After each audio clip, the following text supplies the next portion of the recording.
Boa noite! Cheguei! Deixa eu firmar aqui um aviso que a P&G pediu para deixar aqui gravadinho para vocês.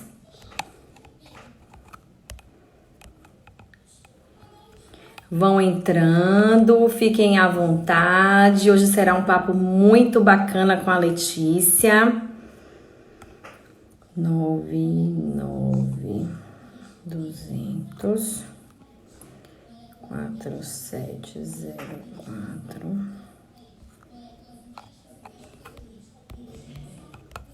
Boa noite a todos! Vou deixar aqui fixo o telefone da P&G para quem quiser tirar dúvidas.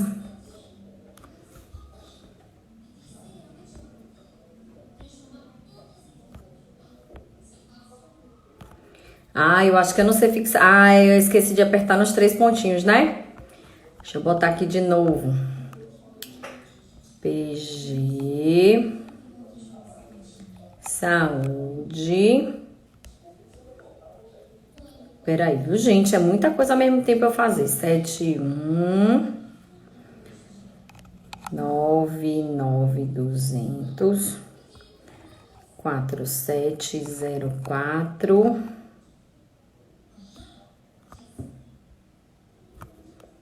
Ih, Kelly, quem disse que eu sei? Eu não sei botar isso afixado, não. Pessoa ignorante, gente. Deixa eu ver se é nos 3 pontinhos aqui. Não sei não, gente, mas eu vou digitando para vocês ao longo da nossa live, né? Kelly pediu para que eu colocasse o contato da PG para quem tivesse dúvida, para quem quiser, se inscrevam no nosso aprimoramento massa.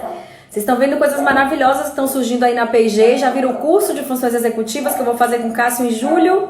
Magnífico! Eu queria primeiro lembrá-los que a nossa Live Circle, ela tem a ver com o nosso aprimoramento de fonoaudiologia para TEA. E lá vocês vão ter encontro com todos esses professores que vêm me acompanhando aí durante essas 3 semanas, né? Estamos na 3ª semana das nossas lives. Que bom que vocês estão aqui, eu só tenho a agradecer, coisa boa. Mais novidades estão vindo por aí. Queria lembrá-los também que nós estamos junto desse momento aí da Life Circle, fazendo uma campanha aí de doação para... Oi, Lê, você chegou! Lá para o FAMA, Fantástico Mundo Autista, que precisa da nossa ajuda. É uma ONG, né, que trabalha com principalmente formação e capacitação para adolescentes, jovens e adolescentes e adultos com autismo para o mercado de trabalho. Estão precisando muito de ajuda. O curso vai ser massa. Eu e Cássio, a gente está preparando muita coisa legal para vocês. Deixa eu chamar aqui a Letícia. Vamos ler aceite meu convite. Olá, Cheguei. boa noite. Boa noite. Seja bem-vinda, Letícia. É um prazer enorme ter você aqui com a gente. Obrigada. Hoje a gente vai falar sobre família e toda essa interseção, né? Família, terapeuta, atuação, avaliação, como é que a gente pode coordenar melhor esse formato de serviço, né? De uma forma eficiente aí. E Isso mesmo. Precisam muito. Eu gostaria que no primeiro momento você se apresentasse, explicasse como foi essa sua entrada aí nesse universo tão incrível do TEA, para que a gente pudesse começar o nosso assunto. Tá certo. Eu sou formada pela Unicamp, né? E desde quando eu comecei a fazer iniciação científica, eu já fui para escolher trabalhar com a parte de família e de autismo, né? Era um assunto que sempre me chamou atenção e aí eu comecei a ir atrás disso. E aí o tema já que foi do TCC também era já a parte do estresse de mães de jovens autistas, né? E foi um tema bem difícil de se fazer, porque é muito difícil encontrar sujeitos, né, na parte da adolescência, né, da idade da adolescência. Eu lembro que na época a gente até procurou estudos que estendessem um pouco até a idade que era considerada jovem, para a gente conseguir mais sujeitos, né? Então foi bem gostoso, acho que foi um trabalho que me trouxe muitos frutos e me instigou ainda mais querer saber mais, né? Então quando eu me formei, aí eu entrei no aprimoramento na USP, e lá fiquei. Né? Então eu fiz o aprimoramento e quando eu terminei o aprimoramento, eu logo entrei no mestrado. E aí no mestrado eu continuei meu tema com a parte de estresse de pais de crianças autistas, só que aí eu comecei a associar o estresse com a parte de oralização, com as crianças verbais e com as crianças não verbais, Muito né? interessante. É. E aí, quando eu terminei o mestrado, já engatei também o doutorado. E aí, no doutorado, eu fui mais para a parte do serviço, né? Então, eu fiz um estudo longitudinal falando sobre os últimos 21 anos do serviço da USP, né? Muito Do bacana. laboratório da USP. Então, foi uma coisa bem legal, assim, de fazer, ver os detalhes e ver todos os, né, os dados que a gente colhe, desde o momento da avaliação e tudo mais, e conseguir quantificar isso aí foi bem interessante. Trabalhoso e bem gostoso. Pois é, interessante mesmo. Que bacana. Tá vendo, gente, os professores que vocês vão ter no aprimoramento? Só gente top. E aí, Letícia, eu queria que a gente começasse falando um pouquinho sobre... Pronto, a nossa criança chegou. Se ela chega com diferentes idades, se ela chega com com 1 ano e meio, com 4, com 5, com 8, existe algum formato diferente de acolhimento dessas mães de acordo com a idade que essas crianças chegam? Eu acho que muda um pouquinho até na queixa, por que que elas vêm, né? Buscar a avaliação. Eu acho que quanto mais novo, eles vêm com a queixa de atraso de linguagem, né? Isso. E fica até mais difícil, eu acho que para a família começar a aceitar e para entrar no assunto do diagnóstico, para entrar com autismo, né? Então, eu vejo que com as crianças menores, a gente tem que ter um acolhimento maior e até dar o tempo para a família, né? Que cada vez mais eu vejo o quanto cada família precisa do seu tempo e como a gente precisa respeitar isso, né? Eu já tive famílias que chegaram e acho que o áudio não tá bom? Alguém falou que tá parecendo que tá com ruído. Para mim tá chegando muito bem. Deixa as outras pessoas falarem para ver o que eles estão achando, para ver se a gente consegue fazer alguma coisa. Tá bom. Então, e aí eu já vi casos de famílias que foi muito difícil aceitar esse processo diagnóstico, né? Quando vieram com o filho lá com 2 anos, 2 anos e meio, e aí eu já comecei a observar alguns sinais e encaminhar, falar, então vamos, né, fazer uma avaliação com o neurologista ou com o psiquiatra, e a família simplesmente não fazia nada, né? Eu falei, poxa, será que eu não estou sendo clara, né? Então essa foi uma família que eu precisei ir por vários jeitinhos até conseguir, e depois de 6 meses, né?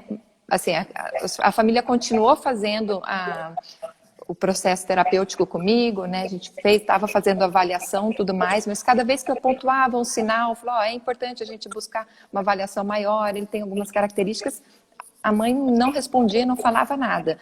E aí, depois de 6 meses, ela sentou e falou assim, ó, Letícia, eu quero conversar com você. Agora eu tô pronta, eu precisei desse tempo, mas agora eu aceito que meu filho tem alguma coisa e tô pronta para buscar. Então, foi uma criança que marcou bastante e eu falei, poxa, realmente, às vezes a gente acha, né, a gente força a família, fala, precisa correr com o diagnóstico, vai atrás. E ela está fazendo tudo o que ela pode naquele momento, né? Está sendo o melhor que ela pode naquele momento. Então, é muito importante a gente levar isso em consideração, né? Porque com uma criança, Só com tô uma concordando. criança uma criança com 2 anos, 2 anos e meio que chega, né? Ela já ter um diagnóstico de autismo não vai mudar totalmente a nossa intervenção, né? Tudo que a gente pode estimular, tudo que a gente pode trabalhar junto com a família e mostrar principalmente o potencial que essa criança tem de evoluir e a importância de começar esse processo o mais rápido possível, né? Então é uma coisa que eu sempre falo, falei assim, ó, se a família não quer buscar o diagnóstico, não é que não seja importante, mas naquele momento, o que você pode fazer por ela? Né? Então, acho que é por aí que a gente tem que ir e começar a analisar e mostrar assim, que eu vejo assim, ó, quando a gente está fazendo, não importa o diagnóstico, o que a gente está fazendo agora é importante e a gente vai conseguir caminhar junto e estimular da melhor forma possível. Nossa, eu acho essa sua fala muito rica, porque eu falo que a gente vai passando ao longo da nossa jornada, né, na fonoaudiologia, por fases diferentes. Tem uma fase em que a gente julga muito, que a gente quer salvar o mundo, que a gente fala como é que pode essa mãe, não é possível que eu não estou conseguindo, e no fim das contas, o nosso principal objetivo não é forçar a família a ter um diagnóstico, não é forçar a família a aceitar nada, é que essa criança tenha o melhor tratamento, né? E que ela evolua. Então, às vezes, fazer isso quer dizer dar um tempo para essa família. Né? Eu já Sim, tive sim. momentos em que eu fui muito incisiva e que, na verdade, quando você, entre aspas, perde um paciente, porque às vezes é uma família que não dá conta de retornar, você acabou não fazendo mesmo o que Exato. você podia, o que você deveria. E a gente vai amadurecendo e vai percebendo que às vezes tem família que precisa mais de colo e de Uhum. cuidado. Quando eu vou dar as minhas aulas, eu ouço muito assim, como é que eu faço com a família de um paciente que não quer aceitar o diagnóstico? Eu falo assim, ó, calma, ele está indo para os atendimentos, está fazendo, seguindo as orientações. Se isso tem um nome, se a família não quer saber qual é o nome que isso tem, se a família não está pronta, o que importa é a não negligência. O fato de estar ouvindo, de estar fazendo. Eu acho muito importante essa discussão, né? Porque para a gente que está de fora enquanto terapeuta, esse diagnóstico nem é tão importante, a gente não trata o diagnóstico, a gente trata a Exato. criança, uma manifestação que vem junto com a criança, né? Uhum. É importante, assim, então, no processo de avaliação, mostrar tudo que a gente avaliou, que pode fazer com essa criança, como que a gente estimular, né? Não ficar frisando no nome do diagnóstico, né? Nesse primeiro momento, acolher muito bem a família, né? Mostrar que o seu trabalho pode fazer diferença e dá muita diferença, né? Eu acho que, ainda mais fazendo esse estudo longitudinal no doutorado, né? É legal ver, é gostoso ver a evolução que as crianças podem ter, né? E a diferença que você pode fazer na vida dessa criança, né? Então, e realmente, que nem você falou, às vezes você chega e impacta e a mãe não, Não não dá traz conta. mais a criança, né? Então, realmente uma coisa que tem que ir com cuidado e vendo o que a gente pode fazer. E eu acho que nessa parte da devolutiva, quando a gente faz a avaliação, é muito importante, né? Que aí a gente consegue pontuar, né?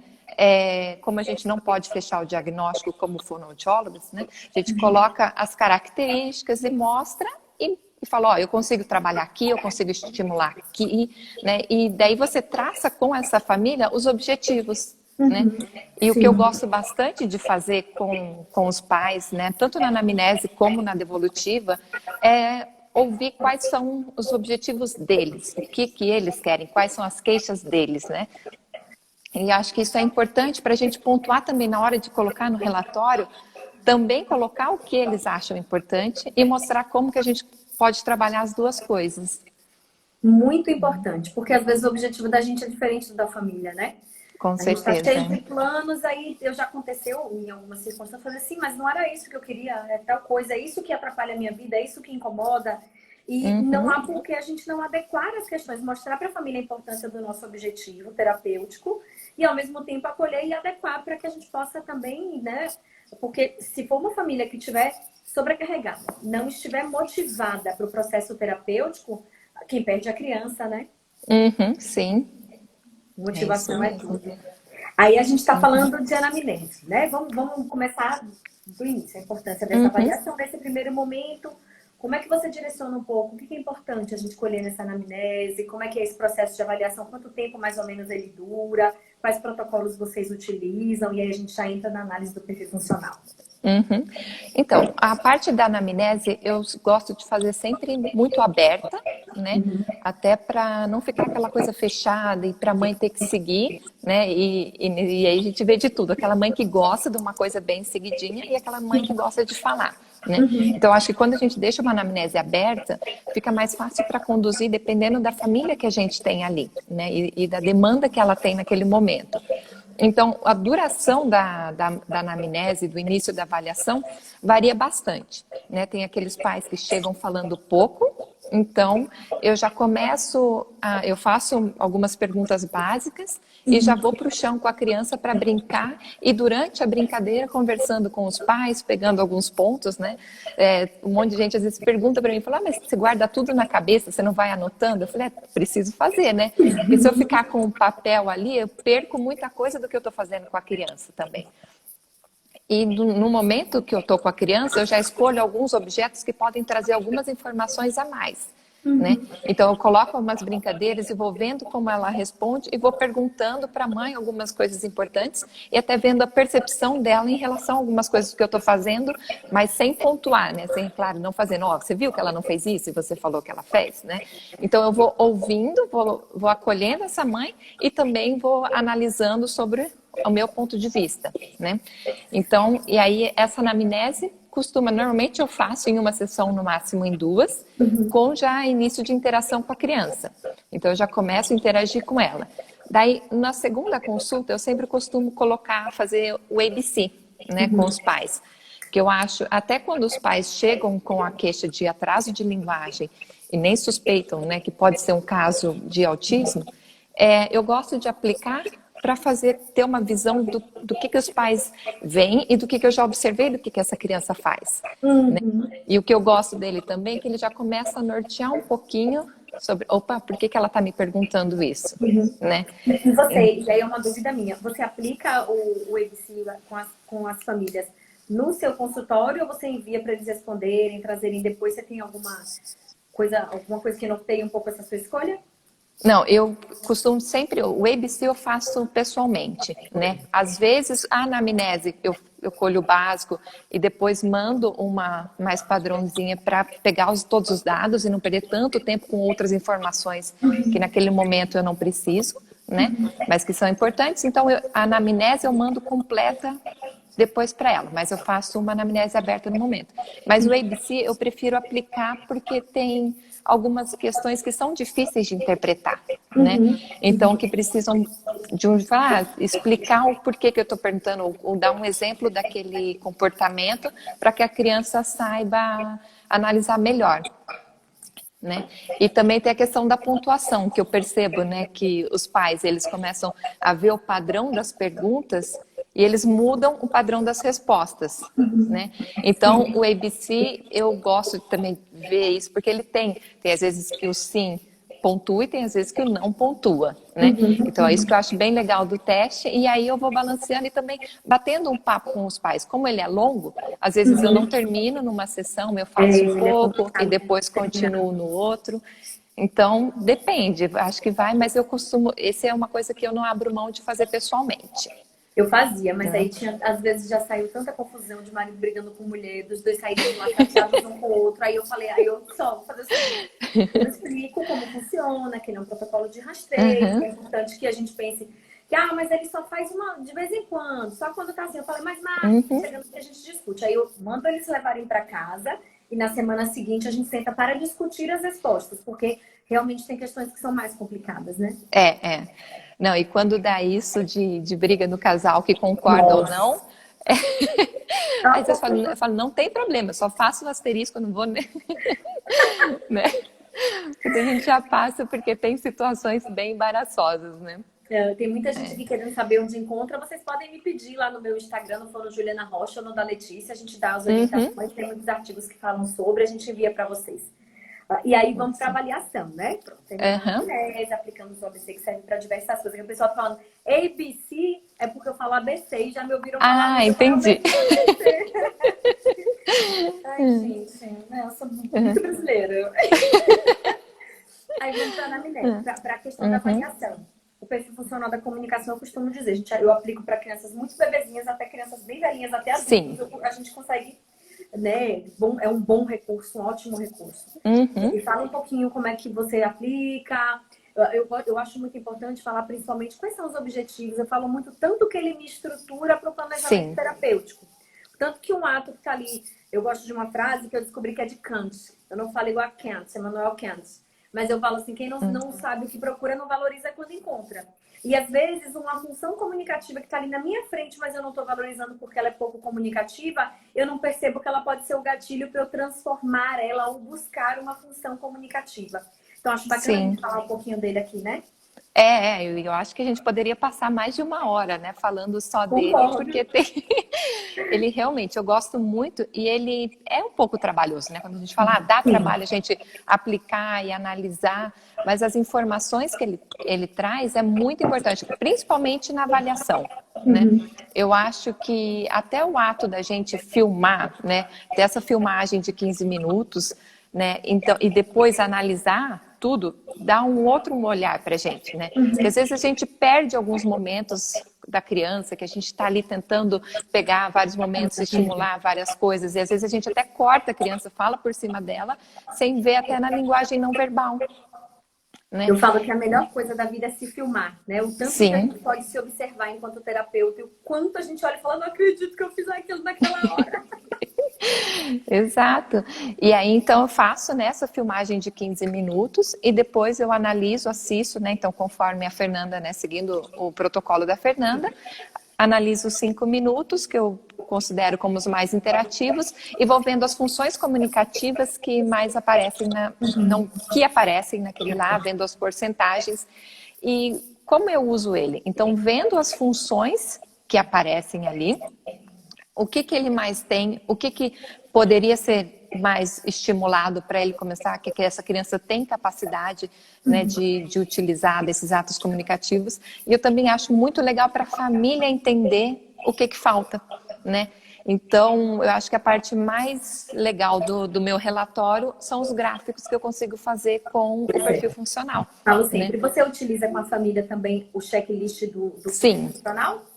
uso Bacana. também, né? Então, junto com o ABC, logo depois que eu aplico o ABC, eu também já faço o checklist, né? Para ver, para ter até essa noção, porque nem a criança não é a mesma junto com a gente do que ela é em casa, né? Então, o que tem que a gente tem que valorizar, por mais que às vezes a mãe, né, coloque não, ou ela faz muito, ou ela não faz nada, né? Porque tem esses dois olhares da família. A gente é preciso saber o que a mãe percebe que ela faça em casa, até para a gente conseguir mostrar o outro lado, Sim. né? Então, daí, vendo as funções que ela realiza, a quantidade, eu gosto muito da porcentagem da interação que eu mostro para a criança, para a mãe. Essa criança tem capacidade de interagir mais. Ou até do espaço comunicativo. Eu estou olhando ali, eu fiz a filmagem, eu falei a maior parte do tempo, né, e a criança falou pouco. Isso dá um dado importante para a mãe. Falou, eu tenho que estimular, tentar fazer um monte de coisa para que ela responda, para que ela participe, para que ela interaja, né? Então, a gente consegue mostrar para a mãe também, falou, olha, como é importante a gente estimular isso, como é importante a gente dar um espaço para ela, né? É o que eu falo para os alunos da graduação também. Eu falei, às vezes, o silêncio não é ruim, né? Se a gente não tem que estar o tempo todo na brincadeira falando, estimulando, puxando, a gente deixar um tempo sem e ver o que a criança traz, a gente está dando uma oportunidade dela ter uma iniciativa, né? Com certeza. Então a gente consegue balancear isso. Quando a gente nos assiste, a gente percebe, né? Esses detalhes, né? Com E até certeza. assim, não, ele está se isolando mais, o que eu posso fazer? Então eu acho que é uma avaliação que é muito importante, e traz muitos dados para a nossa avaliação. E aí você acabou de me falar uma coisa que é muito importante que a gente fale também, o tanto que é útil, né, essa avaliação também para essa conversa com os pais, para essa devolutiva, né, não só para o planejamento. Você falou dos gráficos, explica um pouquinho o que é que eles podem trazer para a família e os benefícios disso, porque a família precisa comprar o pacote, e eu falo o pacote assim, precisa confiar na gente.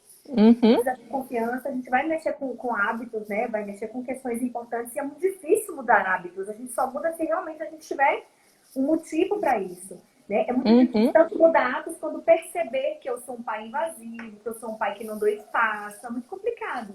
E é num protocolo como esse, numa conversa aberta, mas ao mesmo tempo acolhedora, que a gente consegue trazer, né, essas modificações familiares que vão ajudar no nosso trabalho, né? Então. E aí, quando eu faço o gráfico, eu costumo colocar todas as funções comunicativas e mostro quais apareceram e a quantidade que cada uma apareceu durante a avaliação. E eu friso muito que é claro que aquele é um recorte daquele momento, né? Então, essa filmagem, eu nunca faço de primeiro momento, porque é preciso ter uma interação com a criança, né? Então, isso vai acontecer talvez na terceira ou na quarta sessão. Acho que dependendo da família, eu até tento mostrar, falo, eu posso filmar ela no primeiro dia, mas os dados que eu vou conseguir talvez não sejam o que é a realidade, porque ela está me conhecendo, porque ela está começando a interagir comigo, né? E com o espaço e tudo mais.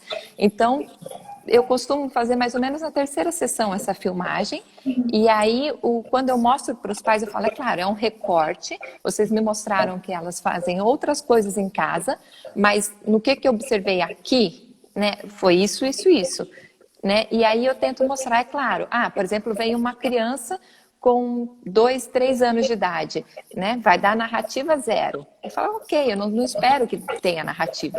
Né? Então, eu também mostro isso, que não é para nesses 5 minutos aparecerem as 20 funções comunicativas, né? Eu falei que tem cada uma, e aí eu vou explicando. Eu falo, apareceu isso, né?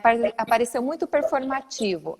Eu acho que, né, isso aqui a gente consegue diminuir o performativo e transformar ele num jogo compartilhado, né? Então, eu vou mostrando algumas coisas e falar, isso não apareceu, mas tudo bem, a gente não espera que isso aconteça nesse momento. Então, isso é mais importante lá na frente, né? E explico que cada etapa a gente vai observar algumas coisas diferentes, e que naquele momento o que é importante aquilo e o que eu observei e como a gente pode esperar uma evolução desse caso. Né?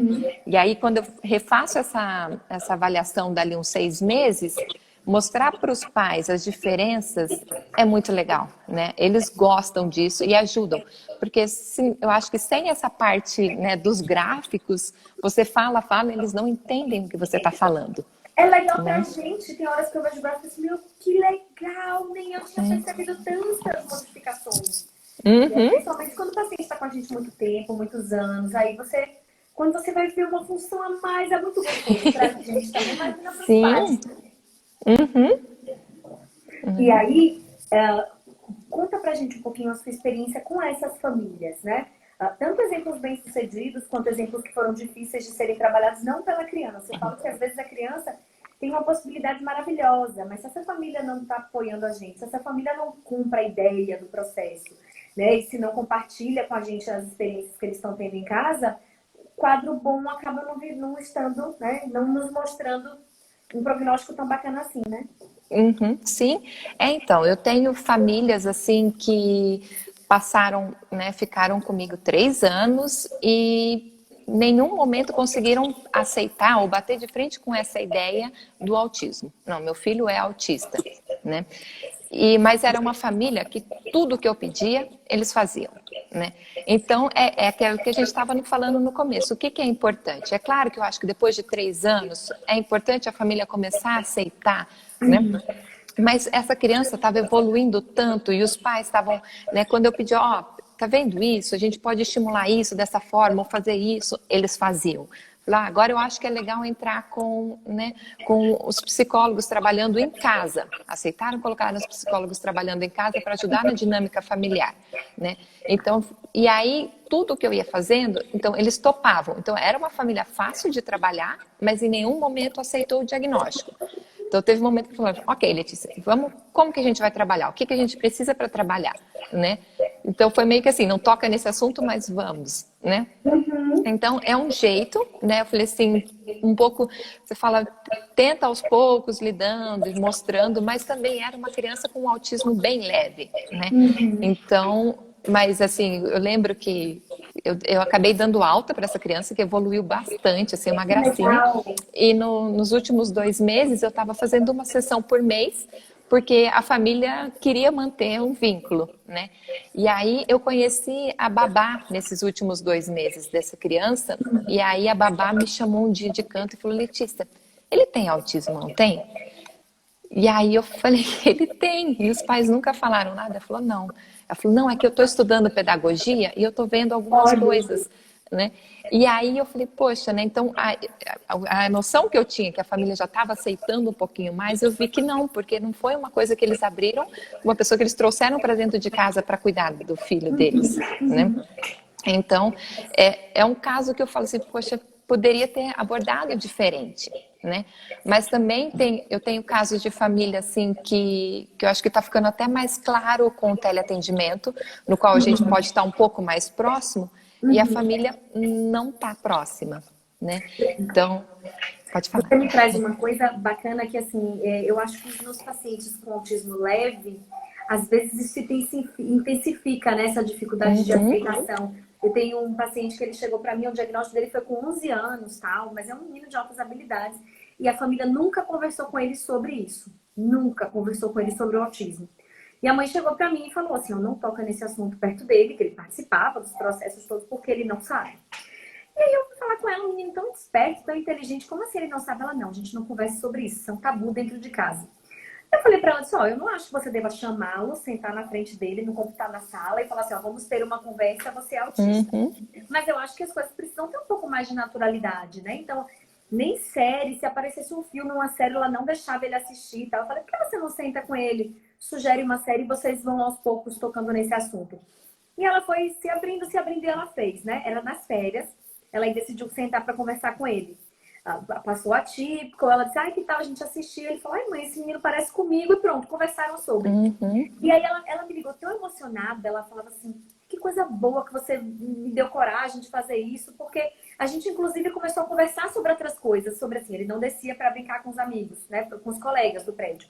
Ela falou, filho, você sabe que o que você tem, né, é uma coisa que dificulta a interação. Que tal? Agora não é hora da gente tentar um pouquinho e tal. E por conta da conversa, eles começaram a modificar mesmo, né? Ele começou a se jogar um pouco mais nas interações, etc.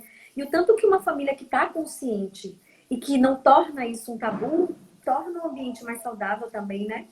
Uhum, sim, é o que eu sempre falei com essa família. Eu falava assim, ó, é importante. Eu falei assim, ele, claro, é um autismo leve. Eu falei, mas vocês vão entender muito melhor as dificuldades que vão aparecer, né? Então, eu acabei dando alta com 6 anos e deixei claro. Eu falei, ó, vai surgir mais dificuldades, vai mudar um pouquinho, né? Eu falei, talvez lá na frente, daqui uns 2, 3 anos, a gente se encontre novamente para dar, né, continuidade. Eu falei, mas por enquanto eu acho que ele evoluiu bastante. Eu falei, mas o mais importante para vocês verem esse diagnóstico é entender cada dificuldade.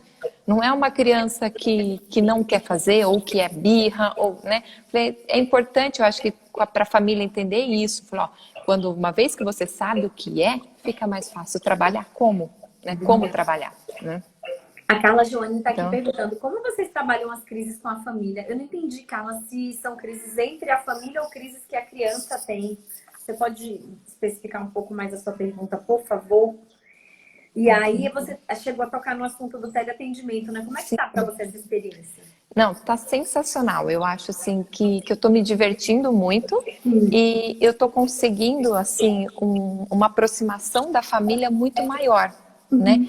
Então, das crianças pequenas que estão ali, que a mãe tá do lado, que pega no colo e faz atividade, eu consigo explicar melhor o que eu faço e como eu faço e o porquê que eu faço, né? Então, teve até um caso engraçado que eu estava fazendo essas provas de compreensão. O que o cachorro come e tal. E aí tinha um osso, né? Tinha um osso, vamos dizer, um peixe e batatinhas pequenas que pareciam rações, né? E aí ele respondeu ração, né? E aí, mas no jogo ia dar a resposta errada.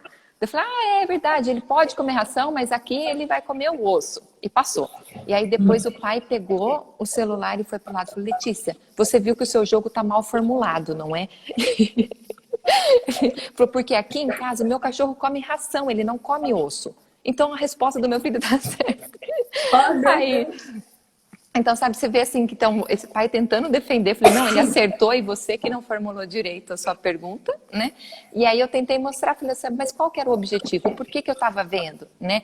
E aí eu comecei a explicar, na sessão de hoje, porque é um pai que não interferiu na hora, né? Ele foi ouvindo tudo, a sessão inteira, e aí no final que ele chamou, e aí falou, o que eu trabalhei com ele essa sessão? O objetivo foi esse, então nessa atividade eu tentei estimular desse jeito, fazendo isso, fazendo aquilo. Eu falei, então não se apegue muito ao como a gente está fazendo, e sim ao como eu estou conduzindo isso. Né? Eu falei, você viu, ele não ficou frustrado que eu apertei o osso, ele entendeu, ele aceitou. Eu falei, isso é muito mais importante do que ele ficasse fixado, não, tem que ser ração, tem que ser ração. Verdade, Né? muito verdade. Então, eu falei, então eu estou tendo essa oportunidade de ter os pais do lado e ter um convívio. Então, por exemplo, esse é um caso que era o pai que estava acompanhando e sempre é a mãe que leva na terapia. Então, eu estou tendo, você vê a dinâmica familiar, você vê a participação dos pais maior, né? Mas eu também tenho os casos dos adolescentes que a mãe liga, né, ou no computador ou no tablet e sai. E aí eu teve um dia desse adolescente que foi muito engraçado, que ele não queria fazer o exercício, e ele tem umas questões de MO também, que eu estou trabalhando, né? Ele simplesmente foi para trás da cadeira, então, e ficou ali. E aí, eu falei, o áudio não está funcionando? Você não está me ouvindo? E ele olhando para o teto, por quê? Porque ele não queria fazer. Então, e não tinha. E aí eu falei, então foi uma dificuldade. Mas eu falei, poxa, não tinha quem eu chamar, porque não estava do lado. Então eu tive que pegar o celular, ligar para a mãe e falar, então, vê lá se o áudio está funcionando ou não, porque ele não está me respondendo. Mas então eu estou vendo famílias que negam bastante isso, e negam a participação, mas ao mesmo tempo, famílias que estão ali do lado e estão percebendo a evolução a cada sessão.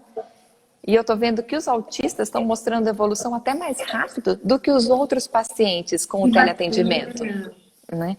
E aí, mas assim, tem uma outra questão que eles estão também mais rígidos, né? E aí os pais até perceberam isso, mas ele tá mais assim, ele tá mais sistemático, ele tá mais rígido, ele tá regredindo, né? Então, e é um momento que você consegue conversar, explicar e falar, mas olha o momento que nós estamos vivendo, ó como estamos vivendo, né? Então, eu falei, eu não consigo estimular pelo teleatendimento uma coisa espontânea, né? Uma coisa, porque eu falei assim, que eu conseguiria na hora do atendimento presencial. Eu falei, mas aqui a gente está tendo outras evoluções e uma participação muito grande das crianças. Então eu estou gostando muito disso, principalmente de ter esse contato com as famílias que às vezes nem aparecia no consultório. Né? Então tá sendo bem legal. Eu estou achando muito importante isso, até das mães perceberem a dificuldade dos filhos, né? Eu ia falar isso. Eu ia falar mais do que acompanhar, isso tudo é maravilhoso, mas tem esse outro lado de que, assim, está sendo possível ver agora. Né? Sim. Ver com a família inteira, ver como esse pai que viu a resposta errada, ele não teria visto em outro momento. E discutir isso, e você levar para ele, não é isso que é importante, né? E tem um outro caso, assim, também, que estava começando com uma avaliação, né, assim, já estava comigo há um mês e pouquinho antes de entrar na parte da quarentena, né, e aí a gente entrou na quarentena, só que era uma coisa assim, que eu comecei a suspeitar do diagnóstico, veio por trocas, né, e aí eu tinha acabado de ir na escola e falou, mas olha aqui na escola, ele faz isso, faz isso, faz isso. Eu falei, poxa, mas no consultório também tá difícil. Eu tô vendo esses comportamentos também, né? E quando eu fui dar uma devolutiva para a mãe, falou assim, ele tem as trocas, mas eu acho que tem alguma coisa a mais, né? A mãe estava justificando bastante. Não, mas isso é pelo momento, é porque ele te conhece pouco, é porque ele está muito animado com a terapia. Né? E aí agora, com o teleatendimento, a hora que eu termino de fazer as atividades propostas com o filho, né, ela sai, ela fala, tá difícil, né, Letícia? Nossa, você percebeu isso que foi bem difícil para ele hoje? Você percebeu como foi difícil a atenção dele hoje? Então, a agitação. Então, ela está me trazendo os pontos que eu já tinha abordado antes e ela não tinha percebido. Então, acho que está facilitando isso, né? Claro que não é um momento que eu vou chegar pelo teleatendimento e falar para ela, eu acho que ele tem algumas características que se enquadram dentro do espectro, né? Mas, assim, coisas que quando a gente voltar, a gente possa caminhar para isso com mais facilidade, né? Porque ela teve essa oportunidade de sentar com o filho, fazer as atividades e observar as dificuldades dele. Nossa, muito bacana, muito interessante.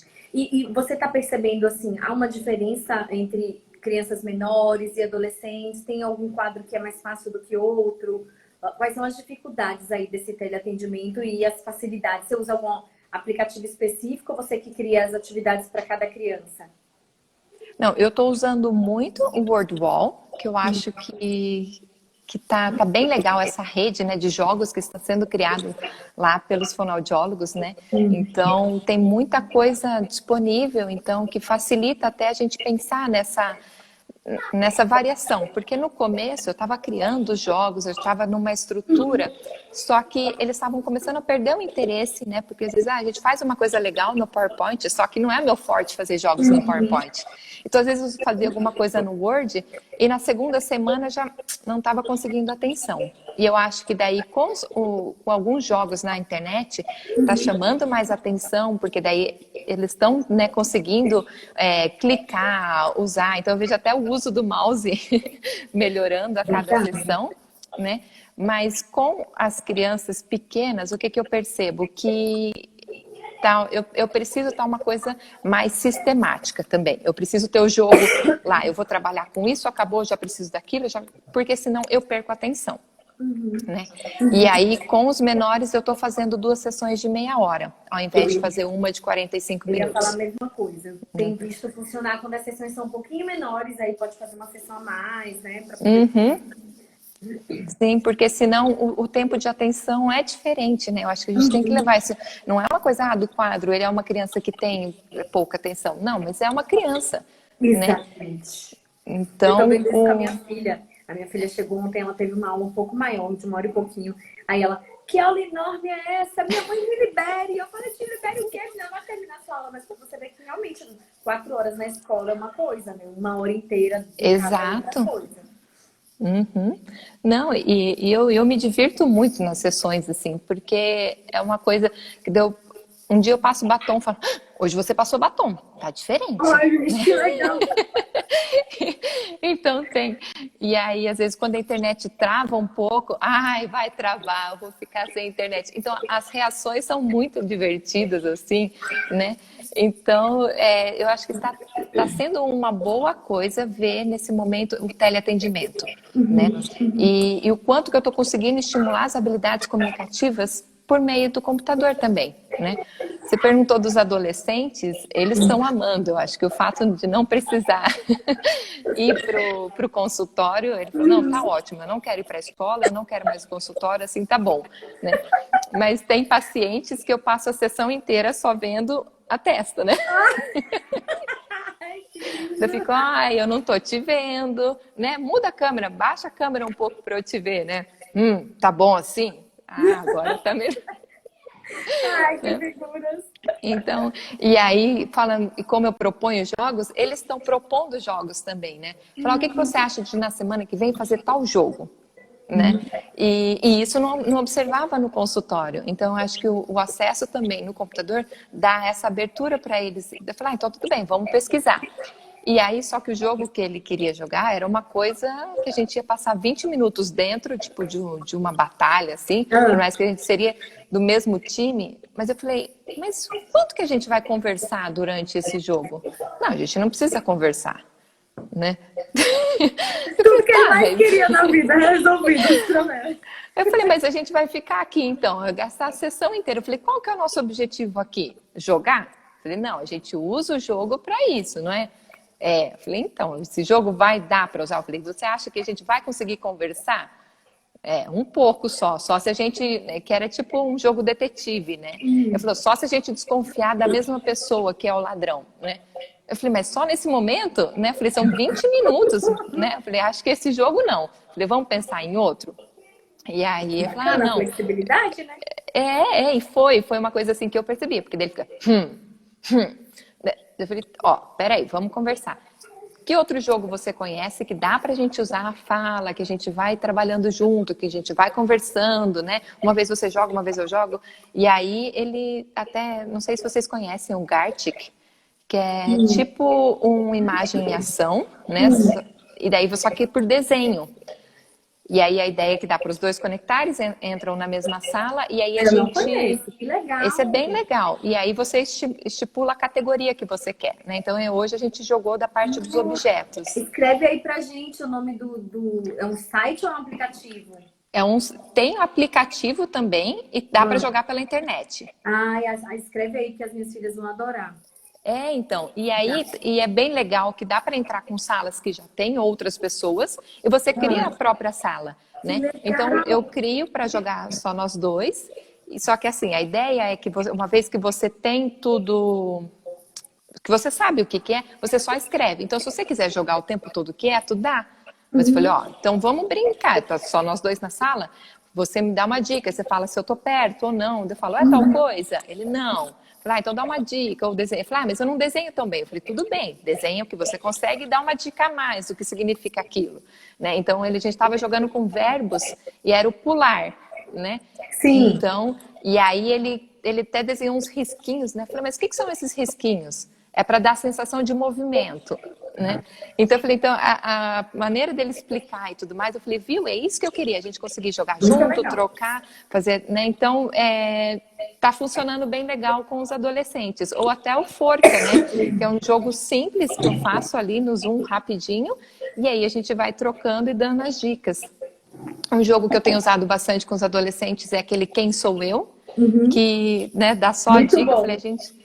E aí trabalha com a estruturação de frase, com a troca de turno, né? Então tá sendo bem legal. Então é diferente, eu acho, com os adolescentes e com as crianças, mas e com todos eles eu estou vendo uma evolução bem legal, né? Então Legal. tá sendo bem interessante, assim. Eu acho que é uma coisa que vale, assim, falar, vai fazer uma sessão online, uma sessão presencial, que os dois acrescentam bastante. Muito legal. E aí, você me falou um pouquinho sobre um paciente de alta, né? E sobre uma família que não estava querendo essa alta. Como é que funciona esse processo com as famílias? Você tem muitas experiências sobre a alta e a família não aceitar, ou o contrário, a família às vezes acha que já tá bom, que já deu, tá cansada, e como é que a gente faz numa situação como essa? Eu acho que eu tenho mais experiência com as famílias que estão cansadas, que não querem mais e querem cortar o atendimento do que com a alta. Porque a gente tem muita coisa para trabalhar, né? E cada idade é uma demanda diferente. Exatamente. Então, é difícil falar assim, não, ele está 100%, vou dar alta. Né? Então, nesse caso que eu dei a alta, era uma criança que chegou comigo lá, né, com seus 2 anos e meio. E evoluiu muito, né? E aí, só que daí era um caso que a família não queria. E eu falei, ó, vamos valorizar, vamos deixar ele perceber. Porque era uma criança que percebia muito, né? Tipo, ai, de novo eu tenho que fazer a consulta, o porquê que eu tenho que fazer? Estava começando a questionar. Falei, vamos dar esse tempo para ele, né, ter essa confiança de que ele consegue sozinho. Eu falei, nem que lá na frente a gente retome, não tem problema, né? Mas o que foi, assim, eu acho que na clínica particular foi a primeira alta que eu dei, e na USP a gente acaba dando dependendo da idade, né? Que a gente vê, ó, a gente já atendeu há tanto tempo, né? Ele evoluiu isso, e aí quando já faz um tempo que não está evoluindo mais, né? Então a gente vê o que é importante nesse momento. Então é dar continuidade, né? É claro que a gente sempre consegue, né, melhorar mais um pouquinho, consegue, mas aí a gente tem que ver o que é mais importante no momento. E aí, quando eu fiz esse estudo longitudinal, ficou muito claro que as famílias interrompem o atendimento com muito mais frequência do que tem a alta. É verdade. Então, e aí isso era uma coisa que eu queria trabalhar mais para a gente ver o que a gente pode fazer. A gente está percebendo que a maioria fica 1 ano em terapia, né? Então, como que a gente pode mudar isso? Em média, 1 ano de terapia. Mas assim, é que na USP, é claro que a gente está falando de uma população, né, que tem uma dificuldade, é uma população mais carente, numa cidade de São Paulo, que tenha meio de transporte, né, que tenha muitas questões envolvendo, né? Então, tem até algumas que pedem transferência para outro serviço mais próximo de casa. Por quê? Porque é um compromisso semanal e que a gente sabe que a família leva no mínimo 1 hora para chegar lá e outra para ir embora. Né? Então, que precisa de uma disponibilidade das mães também, ou do responsável, ou de quem vai levar a criança. Né? Então, como a gente poderia mudar isso para que os pais pudessem ficar mais ou percebessem a importância do trabalho que a gente está realizando? Né?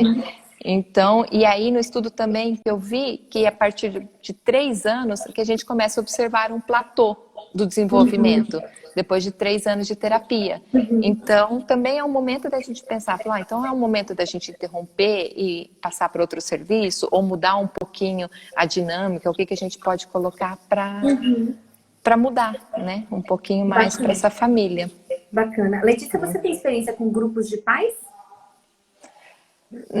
Eu fiz na faculdade um pouco e a gente tentou fazer alguns também na clínica particular, mas não teve adesão, assim, da disponibilidade de horário, consegui achar um horário que todo mundo conseguisse, né, se encontrar, né.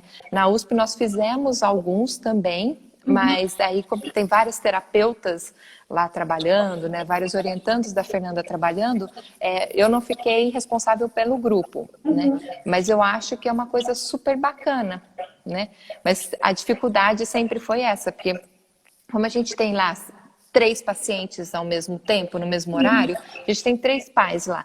A gente tentou montar alguns eventos, assim, por exemplo, vamos fazer um piquenique do autismo, no dia do autismo. E até que a gente conseguisse fazer a ideia de um grupo de pais. Só que a adesão não é grande. Né? Mas eu imagino mais pela essa dinâmica de horário, de trabalho, de distância, né? Então que acabam dificultando, mas eu vejo que seria muito interessante, né? Porque ver, até na sala de espera, né? Quando tem esses 3 pacientes que estão ali, e eu tive um caso no semestre passado, de uma mãe que estava entrando em avaliação e não aceitava o diagnóstico de jeito nenhum. E aí tava com outra mãe, né, com uma criança, e a mãe super, né, aquela que ergue a bandeira do autismo, e tava, não, ó, percebe aquilo, ó, faz isso, ó, não corre atrás disso, e não tem problema se ela for autista, e faz isso, faz aquilo. Então, ajudou bastante, mas assim, tinha momentos que ela falava, ela falou que o filho dela faz isso, isso, isso, a minha filha também vai fazer? Mas ajudou a ela aceitar o autismo, né?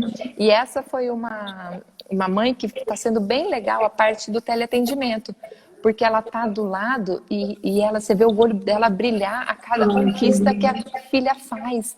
E daí tem hora que ela fala, ai, Letícia, não dá vontade de te apertar de tão fofa, porque ela está falando, né? E ela falou, olha a frase que ela formou, olha como ela está participando.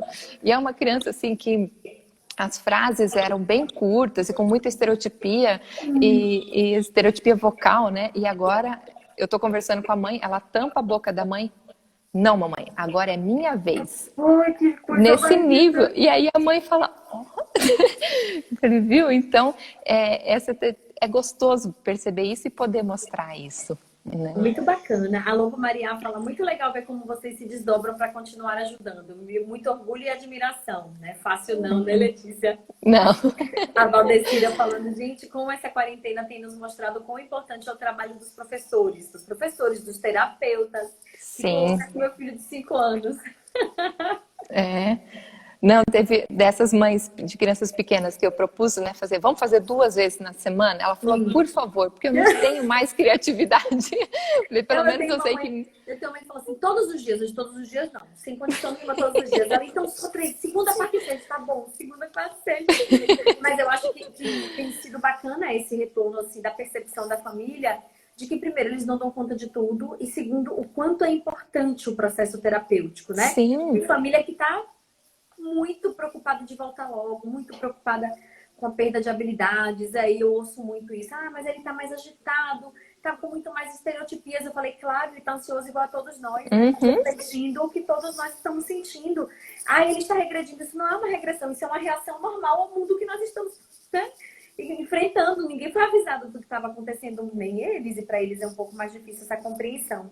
É muito bacana, Letícia. Todo mundo mandando um monte de coraçãozinho, um monte de palminha, um monte de beijinho. E eu acho que uma coisa que a gente tem que aproveitar nessa época que a gente está, né, dentro da casa da família, e mostrar como a gente consegue estimular a linguagem com atividades do dia a dia, né? Então, eu falei assim, não quero te dar mais uma atividade para fazer. Não vai ser, né? Porque tá todo mundo, a escola tá me demandando muito tempo. Eu falei, não, você tá colocando a mesa, né, para fazer uma refeição, pede ajuda, né? Cria uma situação que você não coloca os talheres, vocês sentam para comer e aí não tem talher, né?